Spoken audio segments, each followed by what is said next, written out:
Hey guys, welcome back to another one. This is Crypto Elite, home to the #1 Theta community. And if you like this content, please like and subscribe to the channel. And you can find me on Theta TV as well.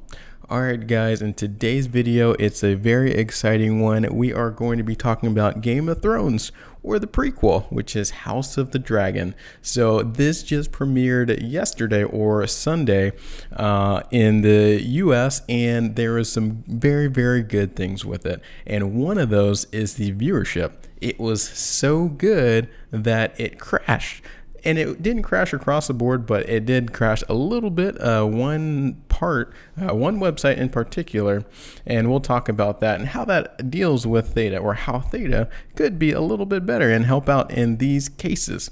So House of the Dragon, we are all, I'm assuming most of us are very familiar with this. It's the prequel to Game of Thrones, and Game of Thrones was a very, very popular TV show. And this just came out, and the good and bad thing about airing, especially at a specific time, is that everyone is going to tune in at that time, and it just happened to be 9 p.m. Eastern time. That's when everyone's going to go into HBO Max.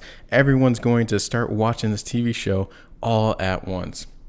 Like I said, sometimes, most times, CDNs can keep up with it. But if there is heavy demand like that, sometimes they can't. And that is where Theta actually shines the most. But let's dig into this article to learn about it. HBO's House of the Dragon premiere draws nearly 10 million viewers. And it set a record for HBO Max, which is very exciting to hear. And it, like I said, everyone who watched Game of Thrones is pretty much tuning into that. So HBO's House of the Dragon drew nearly 10 million viewers in the US during its Sunday night debut, and briefly led HBO Max's streaming platform to crash for some users. So that is something that is very, very interesting. I'll just kind of leave that there. Just think about that for a second, and then we'll kind of talk about how Theta would benefit this. And the audience was the largest in HBO's history for the debut of the new series. So this is something that HBO was thinking there was going to be a lot of people tuning in, but they didn't quite know how many. And I'm guessing that it topped their expectations because of that. And they go on to talk about how HBO, Warner Bros, and they've kind of come together, and Warner Bros and Discovery, they're merging, and they have had a little bit of a rough time. And I kind of talked about that in a previous video. And even HBO last week laid off 70 people, or about 14% of its workforce, and that is just due to the shifting climate of the economy. And there are multiple ways to save money, Theta being one of those, and we'll kind of tie that in here in a little bit. But yes, so one, there is a lot of people tuning in. Two, the site crashed for some of those users. Three, Warner Bros. And Discovery, they need to save money because of the changing climate. All of these problems, the solution is out there, and it is Theta. So the show is the first of what HBO hopes to be several Game of Thrones inspired programs. So there are several instances and several occasions where, if they would like to, I know blockchain technology is in a crypto winter right now, so not everyone is looking to implement it, but this is definitely the time to start implementing technology like this. So the show scored a favorable 85%, so more people will continue to tune in with good ratings like that. And then lastly, I'll finish it up with this paragraph down here where a small number of viewers couldn't access the show on HBO Max for a brief period, according to HBO, which tracks website outages. Less than 4,000 people are estimated to have had issues watching the show, and all of these issues were primarily limited to viewers using Amazon.com's Fire TV devices. So I don't think there's anything on purpose that Amazon did for them not to be able to watch TV shows. And we don't know exactly what caused this, but bottlenecks in CDNs are potentially one of the reasons for something like this, and something that fixes all of those bottlenecks, especially that last mile problem, is the Theta Mesh Network.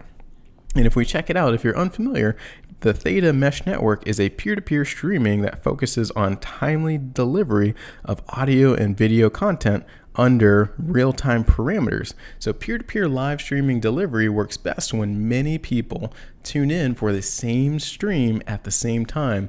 And that is particularly important because all of these very, very big releases like HBO Max's House of the Dragon, any big movies that come out and may go directly to streaming services, or any other large sporting events that may be on TV would be perfect for the peer-to-peer network because there are a lot of peers tuning in at the same time. And as it continues here, high concurrent user count means more peering resources are available, and thus peer nodes can pull the stream from each other more effectively. And just think about smart TV. If one of these nodes were built into a smart TV, then that goes around the entire concept of having to have a laptop run one of these Guardian nodes and people streaming from laptops. A lot of people still watch normal TVs and they have these smart devices built into the TV. So if that smart device also could play HBO Max and House of the Dragon in this instance, then it would be perfect because those 10 million viewers are all pulling together and they could help with the peer-to-peer video streaming.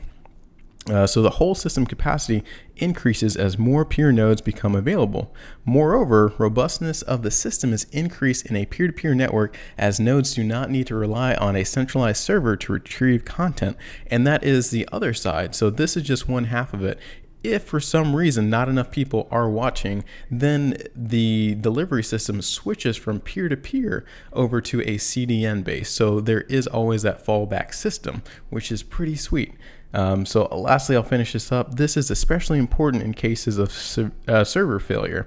So in contrast, for a centralized CDN-based delivery, high concurrent users instead place scalability pressures on the CDN servers. And that's what's happening with all of these huge releases between HBO Max's House of the Dragons or Netflix's Stranger Things that came out and also crashed. All of these different websites and streaming services could benefit from this peer-to-peer mesh delivery network. And on top of that, if you just look at the numbers from the Theta Video API, I'll scroll down to the bottom to save us a little bit of time. But if we check it out, there are about 57% savings. Now, this is if you use everything from, let me scroll up a little bit, video ingest to video storage and video delivery. That's the pricing example. But with that being said, if they were to use something like this, they would nonetheless save some sort of maybe 50% or more percent of the cost than using a regular CDN. So that helps out not only with the 10 million viewers that potentially was a bottleneck with the traditional CDN, but it also helps out with, like I said, Warner Bros. Discovery right now. They are really struggling and their stock price is really down, and half of that is just because of the amount of debt that this company has, and the other half just has to do with the changing economy and the potential recession that we currently are in, depending on what definition you want to use, and the continuing changing climate that looks more and more negative the more you look at it. So Theta, the peer-to-peer network, helps out in both of those instances with peer-to-peer network and the Theta Video API. So in summary, yes, I'm going to continue making these videos as the streaming services continue to put out new and awesome TV shows. Don't get me wrong, I love the TV shows, but the fact that the CDNs can't keep up with it means that they need to move over to, even if it's just for these big releases, move over to this peer-to-peer network, which is Theta. So if you guys have any questions, let me know in the comments below, and I'll see you on the next one.